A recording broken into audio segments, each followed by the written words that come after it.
Family সবাই এখানে রয়েছে, সবাই হাই করে দাও। হাই।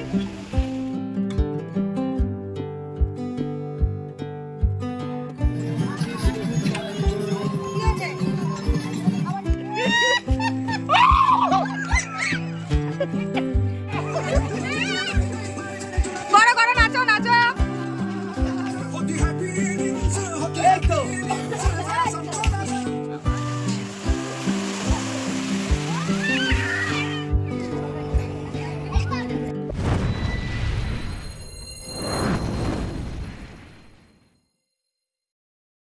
কথায় আছে না, উঠলো বাই তো কটক যাই, সেরকমই একটা কাজ আমরা করতে চলেছি।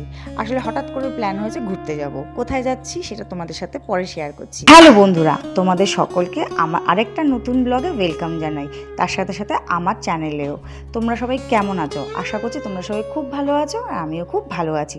দেখো, কথা বলতে বলতে কিন্তু আমরা সোজা মা ফ্লাইওভারে উঠে পড়েছি। এখন আমরা এখান থেকে কোথায় যাচ্ছি সেটাও তোমাদের সাথে একটু বাদে শেয়ার করছি। ভিডিওটা স্কিপ না করে পুরোটা দেখো, আশা করি তোমাদের ভিডিওটা খুব ভালো লাগবে। আমরা ওখান থেকে সোজা চলে গেছিলাম ডায়মন্ড হারবারে। ডায়মন্ড হারবারে গিয়ে একটু গঙ্গার পাড়ে বসে হাওয়া খাচ্ছিলাম, আর এত সুন্দর লাগছিল গঙ্গার পাড়টা, মানে ওখান থেকে আর কোথাও যেতেই ইচ্ছা করছে না।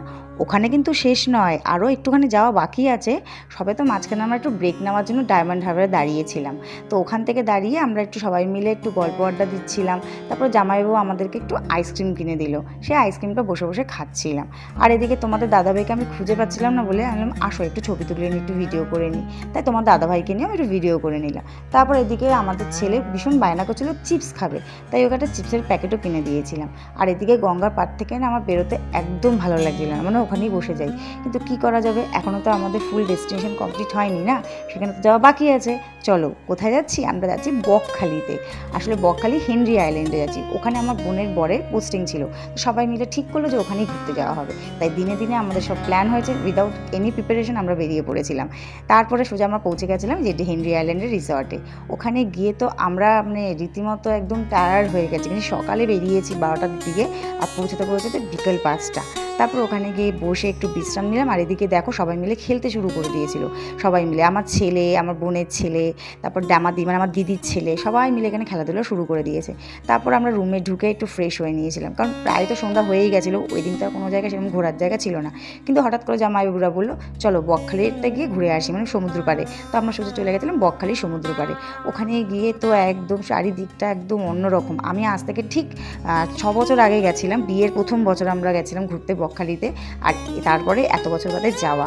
তারপর ওখানে দাঁড়িয়ে সবাই মিলে বললো মোমো খাবে, তার জন্য আমরা দাঁড়িয়ে একটু মোমো টোমো খেয়ে দিয়ে আমরা সোজা চলে এসেছিলাম যে রিসর্ট থেকে আমাদের একটু দূরে ছিল সমুদ্র, মানে সমুদ্রের পাড়ে যাওয়ার। তো এতটাই অন্ধকার গভীর রাস্তা, সবাই অ্যাডভেঞ্চার করবে বলে বেরিয়েছিল। আর এইখানে রাত্রি 9:30টার সময় যাওয়াটা নিষেধ ছিল, কিন্তু আমাদের আর কি বলা যাবে বলে আমাদের খুব এক্সাইটমেন্ট ছিল একটু ঘোরার, তাই আমরা একটু বেরিয়ে পড়েছিলাম। আর সবাই মিলে যখন হাঁটতে শুরু করেছিলাম এই অন্ধকার রাস্তাটা দিয়ে, বিশ্বাস করো ভীষণ ভয় লাগছিলো। আমার তো খুব ভয় লাগছিলো, আমার ছেলে তো একদম মানে কি বলবো ভয়তে আতকুতু হয়ে গেছিলো, বাবাকে জড়িয়ে ধরেছিল।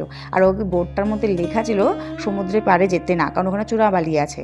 তো আমরা তো সবাই মিলে কি বলবো হাতে একটুখানি রিস্ক নিয়েই যাচ্ছিলাম। আর দেখতেই পাচ্ছ কতটা অন্ধকার, ঘন অন্ধকার, মানে বলার মতো না। মানে জাস্ট আমি মানে ক্যামেরা যদি অফ করি, মানে ক্যামেরার লাইটটা যদি অফ করে দিই, পুরো মানে রাস্তা চিনে বাড়ি ফিরতে পারবো না, এতটাই অন্ধকার রাস্তা।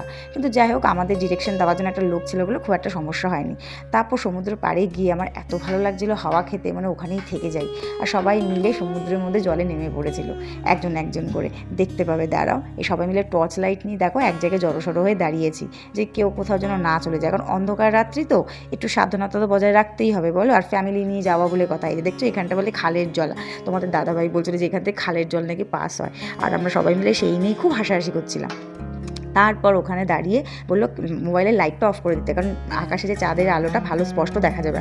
আর এদিকে আমাদের যে জামাইবাবু সবাই পাকামি মেরে যাচ্ছিলো সমুদ্রে, পায়ে জল মানে সমুদ্রের জলটা পায়ে লাগানোর জন্য। বোন চলে গেছিলো, জামাইবাবু চলে গেছিলো, আর আমি দূর থেকে দাঁড়িয়ে দাঁড়িয়ে দেখছিলাম, কারণ আমি দিনের বেলায় যাবো, আমি রাত্রিবেলা সমুদ্রের জল কেন পা দিতে যাবো, মানে আমার বক্তব্য ছিল এটা।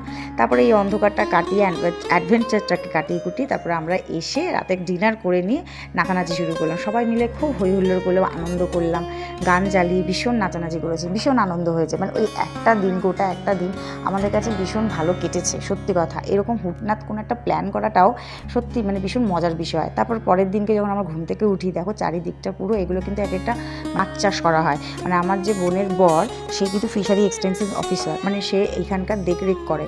তো এখানে সব জল, মানে এইসব যে ছোটো ছোটো ছোটো ছোটো পুকুরগুলো দেখতে পাচ্ছ, এখানে সব মাছের চাষ করা হয়। ওখানে মেনলি মাছের জন্যই মানে ব্যাপারটা থাকে, মাছের ভেরি একরকম বলতে পারো। তারপর এখানে বসে আমরা এত সুন্দর হাওয়া খাচ্ছিলাম, এত সুন্দর নিস্তব্ধতা। ভোরবেলা উঠেছি, ভোরবেলা বলাটা ভুল হবে, 7:30 8টার দিকে উঠেছি, উঠে হাওয়া খাচ্ছি, মানে আর মানে কোথাও যেতে ইচ্ছা করছে না, এত সুন্দর লাগছিল জায়গাটা আমার কাছে সত্যি। মোটামুটি এই রিসর্টে, মানে হেনরি আইল্যান্ডের রিসর্টে একদিনের জন্য ঘোরা ইনাফ। যদি কারোর ইচ্ছে হয় 2 দিন 3 দিনও থাকা যায়, এমন কোনো ব্যাপার না, কিন্তু একদিন ইনাফ। তারপর এদিকে তোমাদের দাদাভাই ভালো করে পুকুরের হাওয়াগুলো খাচ্ছিল। এত বড় বড় ঝিল ছিল, অ্যাকচুয়ালি পুকুর বলা ভুল হবে, অনেক বড় বড় ঝিল ছিল, এগুলো সবই তো ওই বললাম মাছ চাষের জন্য। তারপর ওখান থেকে আমরা সোজা চলে গেছিলাম খাওয়ার ওখানে। এই রিসর্টে সমস্ত ব্যবস্থাই আছে, কোনো অসুবিধা নেই। এখানে নিজস্ব রেস্টুরেন্ট আছে, যেমন যেরকম খেতে চায় সে সেরকম খেতে পারে। তারপর ওখানে খাওয়া দাওয়া সেরে আমরা চলে যাচ্ছিলাম সমুদ্র পাড়ে। সবাই আগিয়ে গেছিলো, আমি পিছিয়ে পড়েছিলাম। তার একটাই কারণ, আমি ভিডিওটা করব বলে। যে জায়গায় ঠিক আগের দিন রাত্রিবেলা আমরা অ্যাডভেঞ্চার করে হাসতে হাসতে যাচ্ছিলাম, সেটা দিনের বেলা দেখতে কেমন হয় সেটাই তোমাদের সাথে শেয়ার করবো বলে রেখেছিলাম। দেখো জায়গাটা কত গভীর, জঙ্গল রাস্তা দেখতে পাচ্ছি, সরু একটা রাস্তা।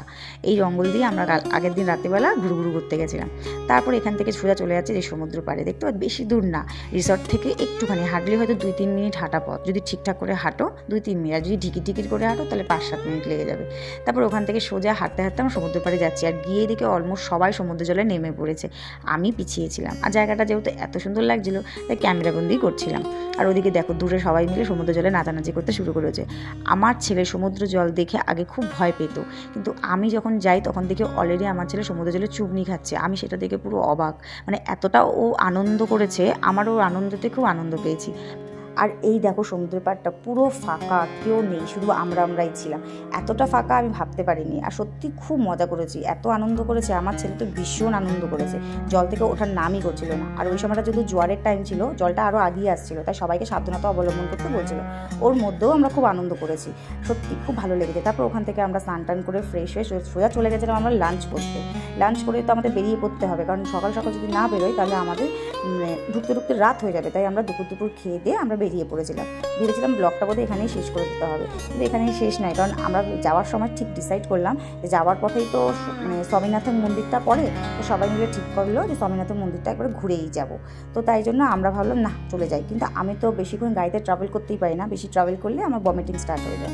আমার শরীর খুব খারাপ ছিল, তাই তোমার দাদাভাইকে বললাম যে একটু ভিডিও করে আসো। আমি একটা জায়গায় শুয়েছিলাম, কারণ আমার তো এই মন্দিরটা ঘোরা হয়ে গেছে, কারণ আমার বোনের বাড়ি বজবজ থেকে আমার বোনের এই মন্দিরটা যেতে গেলে 25 মিনিট লাগে অটোতে। তো আমার ঘোরা হয়ে গেছে বলে আমার খুব একটা ইন্টারেস্ট ছিল না। তো তাও মন্দিরে যখন এসছি তো ঠাকুরকে তো প্রণাম করতেই হয়, তাই তো ঠিকঠাক হয়ে খাওয়া দাওয়া সেরে আমি প্রণাম করতে চলে গেছিলাম। তারপর ওখান থেকে আমরা ঘুরে টুরে সোজা বাড়ির দিকে বেরিয়ে পড়েছিলাম, কারণ আমার শরীর এতটাই খারাপ লাগছে, আমি তাড়া দিচ্ছিলাম আমি তাড়াতাড়ি খেয়ে দিয়ে বাড়ি চল। আর যাওয়ার পথে দেখো আইটিসির ওই রয়্যাল বেঙ্গল হোটেলটা এত সুন্দর লাগছিলো, লাইট জ্বলছিল দূর থেকে, অসাধারণ লাগছিলো, মানে তাই ভিডিও না করে পারলাম না। তারপর সোজা বাড়ি চলে যাচ্ছি। চলো আমার ব্লগটা এখানেই শেষ হচ্ছে। যদি তোমাদের এই ভিডিওটা ভালো লাগে তো অবশ্যই লাইক শেয়ার সাবস্ক্রাইব করতে ভুলো না। চলো এখনের জন্য টাটা।